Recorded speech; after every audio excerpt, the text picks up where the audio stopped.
Good morning बच्चों। हमने आपके संस्कृत विषय के चौथे पाठ को पढ़ना शुरू किया था। मैंने इस पाठ को 3 भागों में विभाजित किया है। आप समझ गए होंगे कि पाठ का वीडियो आपको पार्ट 1, पार्ट 2 तथा पार्ट 3 में प्राप्त होगा। अब आइए हम आज इस पाठ का दूसरा भाग पढ़ें और समझें, मतलब पार्ट 2। वीडियो देखने से पहले आप अपनी पुस्तक खोलें, साथ ही एक पेंसिल भी रखें और मैं जिस लाइन को पढ़ूं और समझाऊं आपका ध्यान उसी में केंद्रित रहे तथा उस लाइन पर आपकी पेंसिल भी रहे। तो बच्चों, मैं पढ़ाना आरंभ करती हूं। ऋचा, तो नाम किम। इसका हिंदी अनुवाद होगा तुम्हारा नाम क्या है। तो तुम्हारा नाम किम मतलब क्या है। इसमें ऋचा कहती है कि तो नाम किम, तुम्हारा नाम क्या है। प्रणवः, मम नाम प्रणवः, तो नाम किम। इसमें प्रणव नाम का लड़का है जो कहता है मम नाम प्रणवः मतलब मेरा नाम प्रणव है। तो नाम किम, तुम्हारा नाम क्या है। ऋचा तब कहती है मम नाम ऋचा, त्वम कुत्र पठसि। ऋचा कहती है मेरा नाम क्या है, ऋचा है, मेरा नाम ऋचा है। त्वम कुत्र पठसि मतलब तुम कहाँ पढ़ते हो। त्वम यानी तुम, पुत्र कहाँ, पठसी पढ़ते हो। आगे देखिए, प्रणव, अहम अत्र एव पठामि। तब प्रणव कहता है अहम अत्र एव पठामि मतलब इसका हिंदी अनुवाद होगा अहम मैं, अत्र यहाँ, एव ही, पठामि पढ़ता हूँ। तो प्रणव क्या कहता है, मैं यहाँ ही पढ़ता हूँ। ऋचा अब कहती है अहम अपि अत्र एव पठामि, इदानीम आवाम मित्रे स्वः। इसमें ऋचा कहती है मैं भी यहाँ ही पढ़ती हूँ। अहम मतलब मैं, अपि भी, अत्र मतलब यहाँ, एव मतलब ही, पठामि पढ़ती हूँ। इदानीम आवाम मित्रे स्वः, इसका हिंदी अनुवाद होगा अब हम दोनों मित्र हैं। इदानीम मतलब अब, आवाम मतलब हम दोनों मित्र हैं। आगे ध्यान देंगे बच्चों।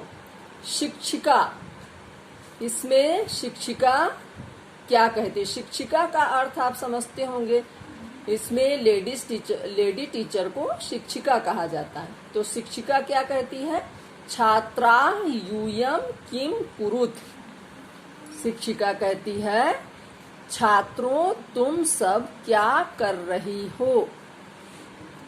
छात्रा का वैसे हिंदी अनुवाद होगा लड़कियों के लिए छात्रा का प्रयोग किया गया है और यहाँ शिक्षिका लेडी टीचर के लिए किया गया है, मैडम के लिए किया गया है। तो क्या कहती है शिक्षिका, छात्रा यूयम किम कुरुत मतलब छात्रों तुम सब क्या कर रही हो, या छात्राओं तुम सब क्या कर रही हो। छात्रा, तब छात्रा क्या कहती हैं, आचार्ये वयम गच्छामः। छात्राएं कहती हैं हे शिक्षिका, आचार्य मतलब या आचार्य, हे आचार्य का मतलब शिक्षिका ही होगा। तो जो छात्राएं हैं वो कहती हैं हे शिक्षिका हम सब जा रहे हैं। वयम गच्छामः, वयम यानी हम सब, गच्छामः यानी जा रहे हैं।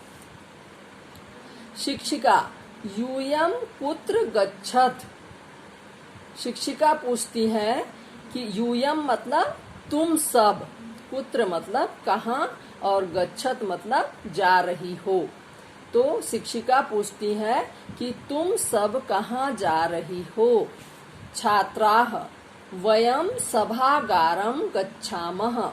तब छात्राएं कहती हैं कि वयम मतलब हम सभी, सभागारम गच्छामा मतलब सभागार में गच्छामा मतलब जा रहे हैं। सभागार किसे कहेंगे? आप अच्छी तरह से इसे तब समझ सकते हैं जैसे कि ऑडिटोरियम हुआ, है ना, जहाँ पर सभा लगती हो, जहाँ असेंबली होती हो, है ना।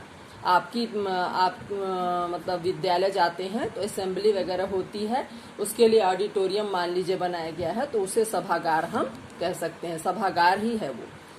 आगे ध्यान देंगे बच्चों, हम सभी सभागार में जा रहे हैं, छात्राएं कहती हैं। तब शिक्षिका कहती हैं, युष्माकम पुस्तकानि कुत्र सन्ति।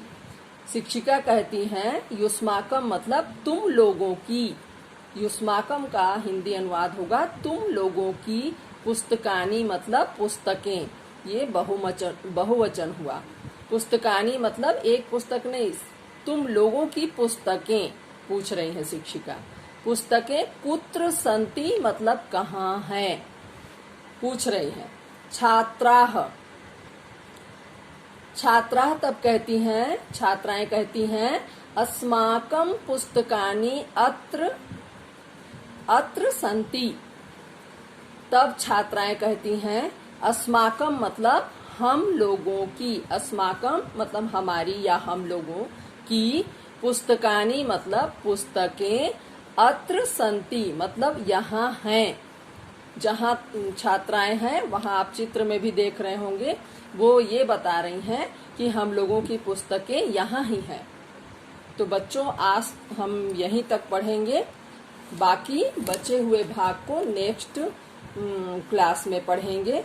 मैं आपको होमवर्क देना चाहूँगी जिसमें आप इस पाठ में मैं जो भी पढ़ाई हूँ, इस पाठ का जो पहला भाग मैंने पढ़ाया और अभी आज दूसरा भाग मैंने पार्ट 2 में पढ़ाया, मैं चाहती हूँ आप अभी अपनी कॉपी में होमवर्क में आप इस पाठ को लिखेंगे तथा इसका हिंदी अनुवाद लिखेंगे।